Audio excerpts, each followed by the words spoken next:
I knew it was over when I was scraping burnt hot dogs off a grill and heard my girlfriend laugh. That loud. Fake. Look at me laugh. She only used when she wanted everyone to know how funny she was. We were at a friend's backyard barbecue. Smoke in the air, music playing, people chatting. I was just trying to save dinner, flipping the last few sausages that weren't completely charred. Then I heard my name. Seriously, Daniel gets me flowers for no reason, Jenna said, voice bright like she was telling a cute story. He brought me soup last week when I had a cold. My male best friend treats me better than he ever will. A beat of silence. Then laughter, not just giggles, but the kind of laugh that cuts, the kind that says, we all know. And we all agree. I didn't turn around. I didn't drop the tongs. I just stood there, staring at those blackened hot dogs, and something inside me just clicked. It wasn't anger. It wasn't sadness. It was clarity, like I'd been sick for months, and suddenly the doctor said, here's what's wrong. The problem wasn't that I was jealous. The problem was that I was in a relationship with someone who already had a favorite, and I wasn't him. For months, I'd been the bad guy for feeling uncomfortable about Daniel. He's just my best friend, she'd say. You're being insecure. Anytime I hesitated, anytime I asked if it was normal to text him more than me, I was the controlling one, the jealous one. But standing there, hearing her say that, hearing her friends laugh, I realized I wasn't in a relationship. I was in a competition, and I didn't even know I'd signed up. So I took a breath, finished plating the food, walked over to the table, set it down, and looked right at her. Daniel sounds like a great guy, I said, voice totally calm. The laughter stopped. Her friends looked at each other. Jenna's face flushed, but she covered it fast. He is, she said, a little too quick. He's a good friend. I know, I said, grabbing a water. I think I've been a little insecure about it. You guys have a special connection. I shouldn't get in the way of that. The look on her face? Pure triumph. She thought she'd won. She thought I'd finally given up. She had no idea I wasn't surrendering. I was declaring war. And I was going to win. For the next few weeks, I became the most supportive boyfriend in the world. When she said she was going out with Daniel, I'd smile and say, awesome. Have fun. Tell him I say hi. When he texted her in the middle of our movie night, I'd pause the film and say, go ahead, answer it. Might be important. I didn't just stop complaining, I encouraged it. Because I knew Daniel. I'd seen the way he looked at her when he thought no one was watching. That little smirk, that slow blink. He wasn't her friend. He was waiting. And Jenna? She loved the attention. But she also loved having me around to pay half the rent, handle the bills, and act like the stable guy while she played emotional ping pong with Daniel. She wanted the thrill without the risk. So I removed the risk. I gave him the green light. And I made sure the whole world would be watching when he finally made his move. Our friend group has this big Halloween party every year. It's the social event of the season. Costumes, drinks, music, everyone showing off. Perfect stage. All I had to do was set the scene. A week before, I brought up costumes. You and I could go as a couple, I said. Like a famous pair. She hesitated. Then, actually, Daniel and I were joking about going as an angel and a devil. I didn't flinch. I laughed. That's brilliant, I said. You guys would kill it. I added, I'll just go as a vampire or something. No big deal. She looked so relieved, like she'd dodged a bullet. In reality, I just handed her the rope. Angel and devil, together all night. A unit, a pair. Perfect. Then I made one more move. I texted Tom, one of the hosts. Told him I was planning to propose to Jenna at the party. Said it was a secret. Asked if he could get the semi-pro photographer friend to hang around our group later in the night, just in case. He was thrilled. Promised to keep it quiet. Of course, there was no ring. No proposal. But there would be a photographer. And there would be a moment. The night of the party, I got dressed in a basic vampire costume. Black suit, fake fangs, the whole deal. Felt fitting, like I was there to drain the life out of their little fantasy. Jenna showed up in a white dress, Wings, halo. Daniel? Red horns, a tail, a tiny pitchfork. They looked like a couple on a dating app. I got her a drink, smiled, complimented her costume. Then I let her go, like letting a dog off a leash. She went straight to Daniel. They started working the room together, laughing, posing for pictures, playing up the angel and devil thing like it was a real thing. My job? Simple. Every time Daniel's glass got low, I found a way to refill it. I bought a round of shots. Dude, you're not drinking fast enough, I said, laughing. He loved it, thought we were buddies now. By 11 p.m., he was loud, confident, sloppy. Jenna was still laughing at his jokes, hanging on his arm, completely blind to what was coming. I saw Tom across the room. He gave me a small nod. Photographer was in position. I walked over to a group of friends, the same ones who'd laughed at the barbecue, and started talking, back turned to Jenna and Daniel. But I kept them in my periphery. I was giving him the illusion that I wasn't watching, that the coast was clear, that he had permission. I saw him lean in, hand on her back, whisper something in her ear. She smiled, then it froze. And then he went for it. Full lean in, drunk, messy, obvious attempt to kiss her, right in the middle of the living room, under the string. Lights, in front of 20 people. Flash. Flash. Photographer got it, clear as day. The room went dead silent. Jenna shoved him back, hard. Her face was pure horror, humiliation. Daniel stumbled, confused, like he couldn't believe what just happened. Everyone saw it. The friends who laughed at me, now they were staring, wide-eyed. The photographer kept shooting, thinking he was capturing pre-proposal drama. Jenna's eyes scanned the room, looking for me. Found me standing there, back turned, still talking like nothing happened. Her expression shifted from shock to rage. She thought I'd missed it, thought I'd abandoned her. She stormed over, grabbed my arm. "Did you see that?" she hissed.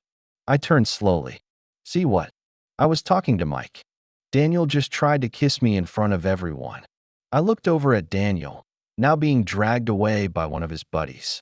Looked back at her. Wow, that's crazy. Is he drunk? Of course he's drunk. You were supposed to be with me. Where were you? This was the moment. I kept my voice low, calm, but loud enough for the people around us to hear. I was giving you space, I said. You've been with him all night. I didn't want to be the jealous boyfriend. Her face crumpled. She had no comeback. She couldn't argue with the logic she'd used to gaslight me for months. She tried to drag me out. I'm not leaving, I said.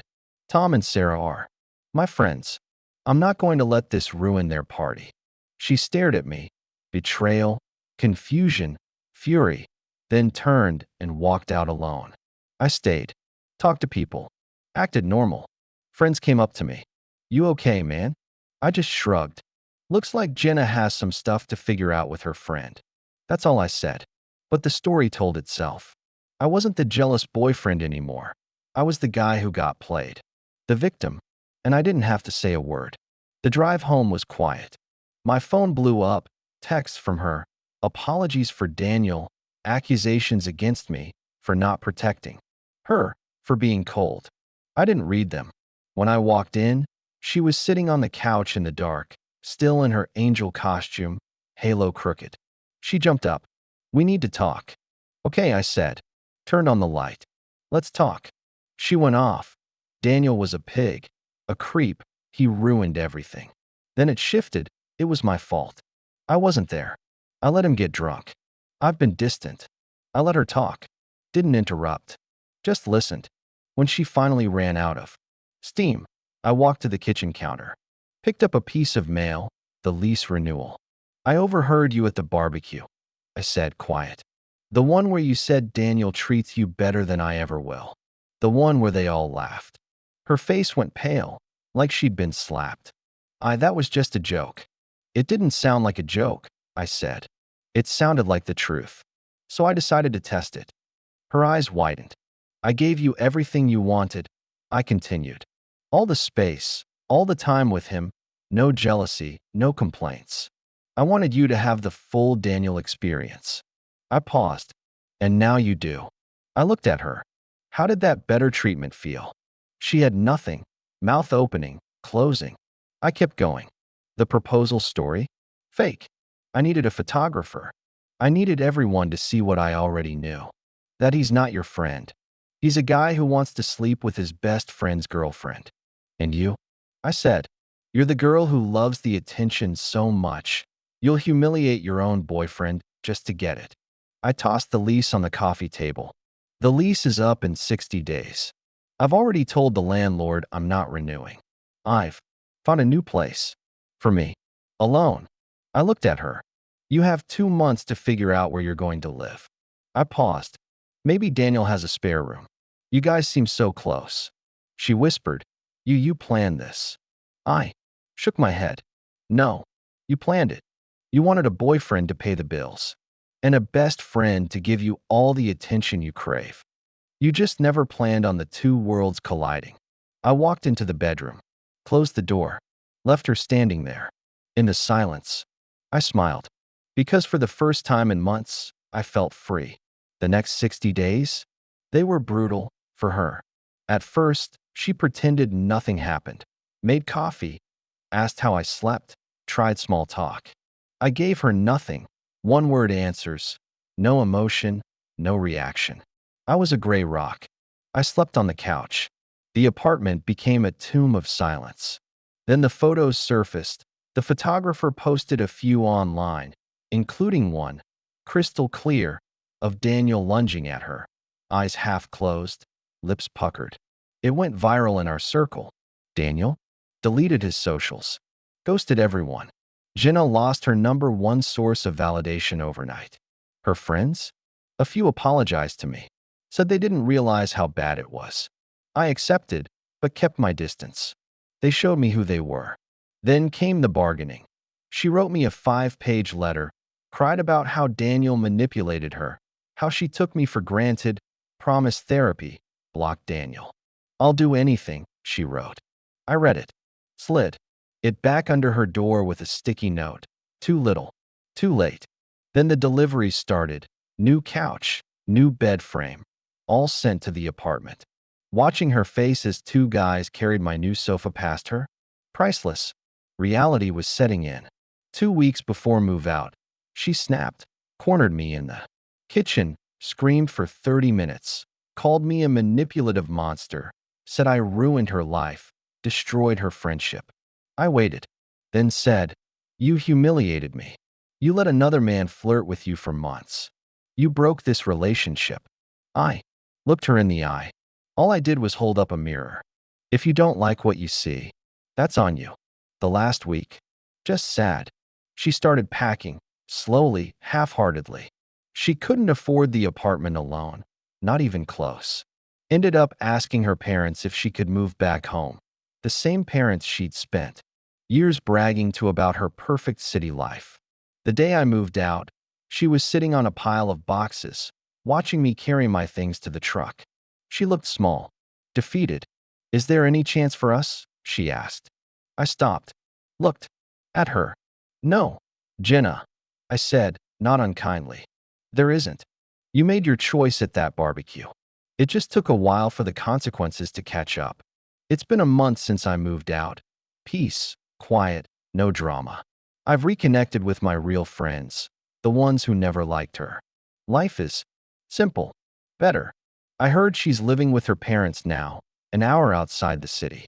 Daniel never spoke to her again. Her friend group moved on, tired of her playing victim. She spends her days, apparently, telling anyone who'll listen. That one misunderstanding at a party ruined her life, never once mentioning the months of disrespect, the jokes, the laughter. The real victory wasn't the revenge. It was the clarity. I didn't have to scream, beg, fight. I just stepped back, gave her the stage she always wanted. And she performed perfectly. In the end, the audience didn't cheer. They booed her off. She wanted to be treated better. Now she gets to live with the truth. Her better option wasn't better at all. And me? I got my life back without saying a word.